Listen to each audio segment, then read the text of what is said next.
Hey guys, Art 17 here, and we are still in week 7. We're going to talk about assignment number 13 here. And just as a reminder, the midterm presentation, which I spoke about in the last video, the video posted on Monday for assignment 12, and I outlined what that is. I'll talk briefly about it again at the end of this video, and also I'll send a email out to all of you outlining it as well. So look for that. Look for that email because it's due during week 8. Now you would have been able to see this if you had been looking at your weekly schedule or printed it out to have it available. You would know that yes, week 8 is the midterm presentation during that week, all the way up to maybe Sunday night. All right, so that's next week. All right, so assignment 13 is 1 and 2 point perspective, and the homework is corner of a room, which could be in 1 or 2 point perspective. I'll show you what that means, and I'll also provide videos that describe how to do these assignments. All right, so let's get right into it. And I'm going to show you 1 point perspective. In the most simplest of terms, you have a vanishing point on a horizon line. So this is perspective of buildings or whatever you're looking at, even in a room. It's perspective across the board. When you have something that's actually facing you straight on, like these cubes, even though this one's over here and this one's over here and this one's up here, that one side is facing you straight on. So that means you have a 1 point perspective or a vanishing point out here in front of you. Now that vanishing point could have been over here, and then you'd have to redraw your lines. But we're using one that's right in front of you. Okay, and this is going to be consistent with a lot of different viewpoints, you'll see. But if you were to draw a cube up here and a cube up here, the front side of it, which would be a total square, and then connect all the corners to the vanishing point with a line, all the corners of the box in the front of the box, that square you drew, you're starting to create a box shape or a cube. Once you decide on how long the cube is by putting a line here, here, here, here, here, now you've made cubes. And that's what they look like when you're looking at them in perspective, because everything that's going away from you, like the back of the cube, the back of the cube is actually this corner is closer to you than that corner because it's going away, it's going in back. Anytime anything is going away from you, it appears to get smaller. Shorter, smaller, less in size. And so that's why we have this perspective. Now I'll show you another, for the 1 point perspective, you could do cubes like this, and I will get that you understand how to do it. Okay? And there'll be a video on it. But what I really want to show you is how this plays out in a real life setting. Like this is kind of like what I was talking about with illusion of depth, and one of the illusion of depth options to do was a street like this or a railroad like this, where there's a vanishing point down at the end, and you have your railroad converging lines that go to the vanishing point and disappear. And same with these telephone poles. And if you had a fence over here, it'd be the same thing.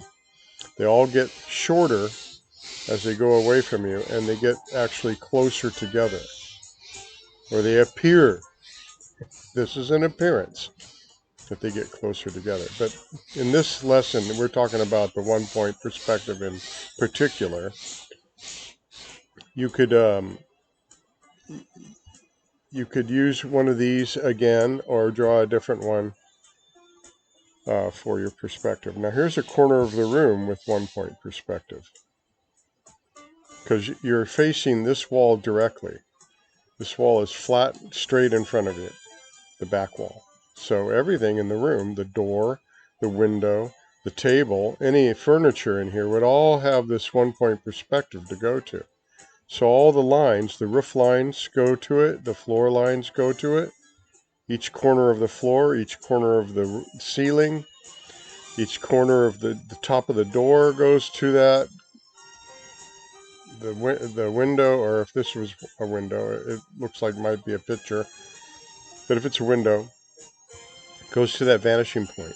Table too, sides of the table, everything's going to that vanishing point. The leg spacing right here, from this leg to that, that's because a line was drawn from that front leg to the vanishing point, okay? And everything's drawn on that, because that's a perspective. Now, if you were to walk over to this side of the room and look at it, it would all change slightly. Or this side of the room, and it would all change again. I mean, try it in a room. Walk around and look at what's going on. Everything that's vertical is just vertical, straight. It's not tilted this way or that way. It's all straight, vertical. Everything's straight, vertical. Horizontal, roof, floor, table, top of the door, top of this window over here is going to the perspective point on the sides. The back wall is just straight. Okay, so these are the ideas with 1-point perspective. 1-point perspective, you have a 1-point vanishing point down at the end. All these are like that. That means all these buildings on the side go to the perspective point. All these lines on the top of the building are pointing to, you actually put a line down, faint one, so you can erase it. And the sidewalk too, and the bottom of the buildings, and all the windows and all the doors, all the horizontal lines on them are going to the perspective point. All the trees are getting smaller, appearing to get smaller and closer together. All the buildings are getting smaller and closer together. All the curb is appearing to be smaller and closer together, and the line down the road is the same thing. So that's 1-point perspective, okay? I'll provide a video on it that will explain it a little further. It's also an illusion of depth. In fact, if you did, in your illusion of depth, if you did something like one of these, where you're showing a road or a railroad going back to a vanishing point, then I will actually combine that into this assignment. You can get 2 grades for the same assignment. If you did something else for illusion of depth, then you're going to have to address the 1-point perspective assignment and do one of these, okay? For 1-point perspective, if you did the corner of the room, which is the homework, in a 1-point perspective corner of the room, like this one, I will use that for your 1-point perspective drawing, okay? And we can combine that as well. Any questions on this, email me and ask, okay? But here's a lot of different ideas with that corner of the room being 1-point perspective. There's several, okay?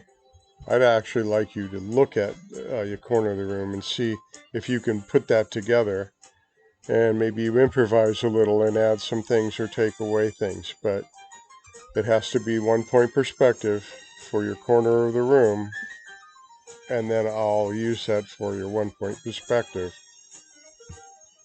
in the assignment. 1-point perspective right here and corner of the room. If you do the 2-point corner of the room, I would prefer to have a 2-point perspective house or cabin or something. I'll show you what that means. because it's kind of more intricate. So if we have, this is the corner of the room, ideas. This is a 2-point perspective because you have 2 points of perspective inverted from the outside. I'll show you now the 2-point perspective with a house or buildings anyway.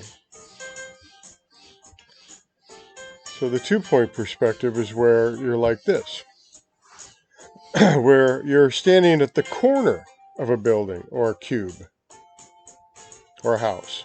And then you have 2-point perspectives down this street to the horizon line. That and that are both the perspective points.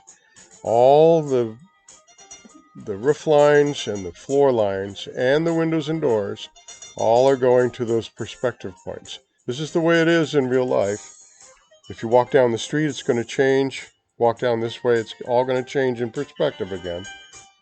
But it's an illusion that all the buildings are getting smaller and closer together as they go down to that vanishing point, and the same on this side. This is because of where you're standing and the perspective you're looking at everything.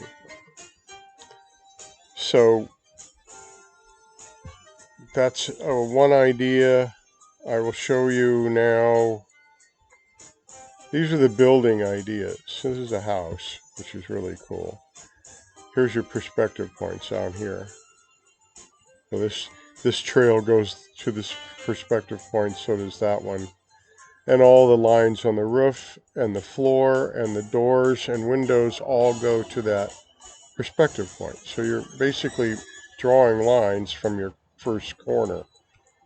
There'll be a video on this, okay? So it goes on and on with homes and stuff. I'm going to show you a house, because it's either the buildings or the house or a cabin. That's what I'd like you to draw. And there'll be a detailed video on this. Here's kind of outlining it a little bit more. So you have a horizon line, right? You have 2 points of perspective on the edges of the paper. In fact, if you taped your paper down and you wanted it to look even more real, because the horizon line could be way over here and way over here, you could make a mark on the table way over here on the horizon line, and use that as your vanishing point. And then your house would look a little less squished. But this gets the point across, okay? It's a drafting sort of idea. Practice. Anyway, if you have your 2 points of perspective here or here, or even off the page, you're going to draw your first corners that are actually closest to you, like the corner of the roof right here, and the corner of the wall right there. That's the closest to you in a corner. Then you're drawing your lines to the perspective point on all these corners. And then you're going to put this thing out here, the same thing. The roof and the floor go to the perspective point. Everything else is just vertical, straight. Vertical, vertical, vertical. This window or door or whatever this is goes to that perspective point. And that's how you play out everything. And whatever design you're after. You got your perspective points on the horizon line, 2 of them, 2-point perspective. And every corner you draw, whether it's the one closest to you or the one back here on another building, all those lines from the roof and floor go to the perspective point. And then you draw in your building wherever you want it to end. These are just guidelines. You're going to erase them later, okay? And that goes with whatever you're drawing, whatever idea you have for a house. This is kind of and you have a fence right here going to the perspective point. Everything's getting shorter and closer together as it goes back. It's an illusion, I tell you. The doors and windows, all the top and bottom of doors and windows go to the perspective point. The roof goes to the perspective point. And there'll be another there'll be a video showing how to do a peaked roof, which is basically a line coming up from the middle of that wall. And then you decide what angle you want this. You want it really tall, you want it really short, and you go down to the corners of your wall. And then this line, the top line, the roof line, top of the roof goes to the perspective point. And then this is just the same angle as this. You can just drag a ruler over from this line, holding it straight on this line, and come over to this line and make your angle. Of course, in a real house, you'd want the overhang to the roof, so that actually it would come down here, so the rain can come off your roof. That's just a real simple drawing of it. Something like this, they did show the roof coming down a little more, roof coming down over the wall so that your rain can run off of the roof, okay?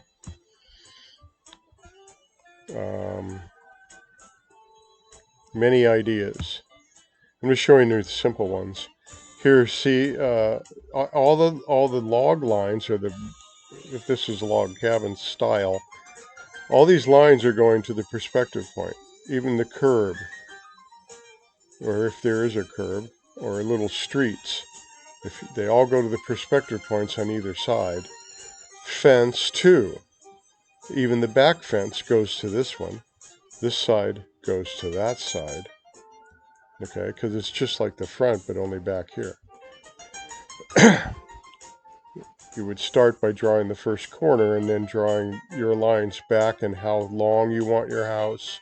You'd have vertical lines there, and then where you want your door, your windows. And then, as you can see, the peak of the roof is just like about halfway in the middle. It's actually on the other side of halfway on this side because of the perspective. But it comes up to where you want your peak, and then you're drawing lines down to the side of your building. And you want a little overhang, so you want to bring it off a little bit. Not right on the corner, off the corner. Like over here, off the corner. And then that line in the back goes to that perspective point in the back. Just like this one did. In the front, went to that perspective point, so did the back one. The top of the roof to that perspective point. And then chimneys are just a cube up there with a little angle to meet the roof if you wanted to put a chimney on. Okay, so there's going to be 2 videos on this, and corner of the room, 1 point, 2 point, actually 3 videos, okay, to take care of all that. Look for the videos because they're going to help you a lot. I outlined this briefly. Here's the ideas. You can go to Bing, 2 point and 1 point perspective, corner of the room drawings, and they'll show you all this. You can put 1 point or 2 point corner of the room drawings and it'll show you just that. But what I did, I just put corner of the room drawings and it showed me several different options. Okay. The reason why this is 2 point perspective is because it's inverted from when you're looking outside the building. Now you're inside the building, so the lines go down this way to a perspective point over here, and the roof line goes over here to a perspective point, which is actually off the paper. They did this one with perspective points off the paper. Here's your horizon line, basically right here. And they drew this line that meets over about right here, or with this one about here. Maybe they meet about here. You can tell where they meet by just drawing them out.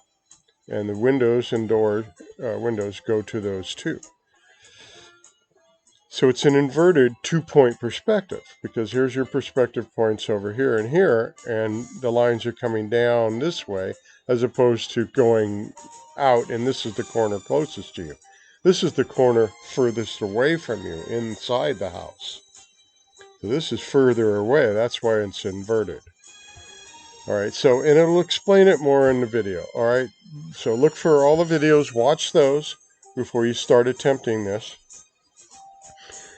Again, just a little about the midterm presentation. It's a 5-minute long or longer PowerPoint or a Google slide or a video that you can make where you're going to discuss and present on either an artist or an art style, an art method maybe, an art technique, or something, an art movement, which was movements were various movements during the course of history, starting with classical and then romanticism and Renaissance. All those were separate, had separate movements within them as well. And, Impressionism, Post-Impressionism, Realism, Surrealism, Expressionism, Abstract, Abstract Expressionism, um, all that was different movements, pop art, different movements, okay? Postmodernism, which is a big ball of wax in itself. So if you wanted to do something on a movement, then you would look that up and research it and find what you like and then present on it. If it's in art style or method, it might be about painting. It might be a specific type of painting like oil or acrylic or watercolor, or it could be about drawing or charcoal, using charcoal or drawing. It could be, a technique or method process in ceramics or anything in art. Anything in art. If it's an artist, it doesn't have to be somebody famous. It could be somebody maybe we've never heard of. As a, if you're presenting to a class, you're presenting to me because you're going to send this to me in an email attachment. So you're going to have 5 different images or more of your subject matter. If it's an artist, you're going to show 5 different pieces of their work. If it's a method or something, you're going to show the how it starts and how it ends in 5 or more uh, photographs that you're going to put into your presentation. Or if it's a film you're making, a video, then you're going to show it and talk about it that way. But it's 5 of your subject matter that describes your subject and outlines it, shows examples, and then you're going to provide text. Of course, if it's a video, you're talking. Maybe you want to show text and talk, like a presentation in class presentation. If it's PowerPoint or Google Slides, then you're going to have text you're going to be able to read about your subject. From beginning to end. What you're going to have a introduction, a body of work, and a conclusion, just like any essay. But it's got to be concise and 5 minutes long or longer to get through. So it's concise and to the point. Okay. And you're going to show those images of your examples, and you're also going to show your own artwork. One piece artwork that you do, you create, you produce it, and show that in your presentation. And it has to align to or relate to your subject in some way or another. It has to be maybe a copy of something that the artist did, or if it's a art style or method or technique, then you're going to show your take on doing that technique in your artwork, your one piece of artwork. Okay, and if it's something else it relates in a different way, then you can explain that as well. Okay, so this is all due next week. During the week, you can turn it in on Sunday night, but it won't be accepted after that. So that's the deadline. There is a hard deadline on this one. The rest of these assignments, I'd like them by the following week so I can critique them and ask you to do maybe more work on them and you get a better grade. That's why I asked that. But you can work on them all semester. The practice is to send them to me by the following week so you don't fall behind. So we have some sort of connection here on making them better, or I accepted them as they were. So you can move on to the other assignments and not have everything looming, or you're wondering if I'm going to ask you to do more work to it. That's why you send it to me. After you worked on it the first week, send it to me the second week that they were posted. All right, that's why I asked that. But I will still accept them and grade them all term. Anytime you want to know what your grades are, let me know, and I'll do that too. But this midterm hardline deadline is Sunday night, and that is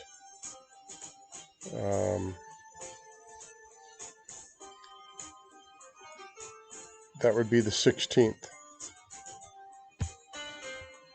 So don't look at that year and oh, it's the 16th. It won't be the 16th in other videos. So don't go by that. But it's Sunday night, week 8. Okay, I'm going to use this video again for other classes, and that date may change. So don't go by the 16th, but by Sunday night. Okay, by Sunday night next week, week 8. All right. That's it for now, and look at those videos and start attempting these assignments. Any questions, let me know.